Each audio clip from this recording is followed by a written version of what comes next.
Indonesia itu kayak orang tajir melintir, kaya raya banget. Tapi rakyatnya seringkali cuma bisa gigit jari. Kita punya hutan tropis yang adem banget buat foto-foto Instagram. Laut kita luasnya minta ampun, ikannya berenang-renang kayak lagi liburan gratis. Nikel, emas, minyak, gas, wah pokoknya komplit. Tapi kok ya, tiap akhir bulan, dompet kita sering nangis. Upah minimum cuma 3-5 juta, sementara biaya hidup di kota besar bisa 7-9 juta.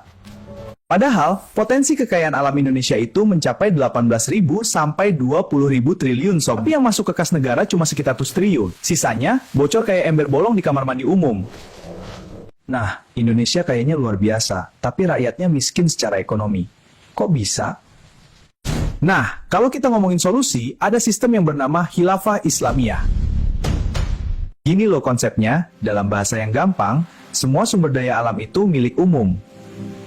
Bukan buat dikuasain segelintir konglomerat. Negara cuma jadi pengelola. Hasilnya masuk ke Baitul Mal, semacam kas negara tapi versi syariah. Bersih, nggak pakai riba. Terus duitnya dipakai buat jamin kebutuhan pokok rakyat. Makan, sekolah, berobat, listrik, semua gratis.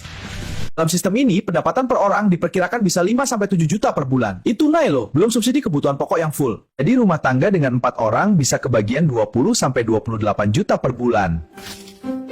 Jam kerja, cuma 6-7 jam sehari, bukan 8-10 jam kayak sekarang. Karena negara udah jamin hidup loh. Jadi lu bisa pulang cepat, kumpul keluarga, nggak perlu lembur sampai lupa waktu. Tapi kan pasti ada yang bilang, itu mah cuma teori. Masa iya sih bisa?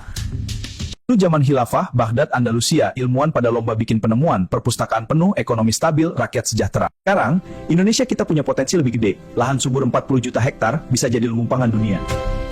Gas, nikel, emas, wah bisa buat beli planet tetangga kali ya. Tapi sayang, semua dikerjasamain sama asing, dijual murah. Allah Subhanahu wa Ta'ala udah bilang, sesungguhnya Allah tidak akan mengubah keadaan suatu kaum hingga mereka mengubah keadaan yang ada pada diri mereka sendiri. Jadi kalau kita nggak suka sama keadaan, nggak suka lihat kemiskinan, nggak suka lihat korupsi, nggak suka lihat anak muda pusing cari kerja, ya kita yang harus berubah. Pilihannya cuma dua, tetap di sistem sekarang, demokrasi kapitalis yang bikin rakyat jadi sapi perah, diperah lewat pajak, utang, dan harga-harga naik. Atau berjuang tegakkan khilafah, sistem di mana SDA buat rakyat, negara ngatur adil, dan lu bisa hidup tenang tanpa mikir utang bank tiap bulan. Jangan biarkan kekayaan bumi Indonesia dinikmati segelintir orang. Jangan biarkan sistem kufur ini terus mempermainkan nasib umat. Kita punya Islam, kita punya solusi. Tinggal mau apa enggak?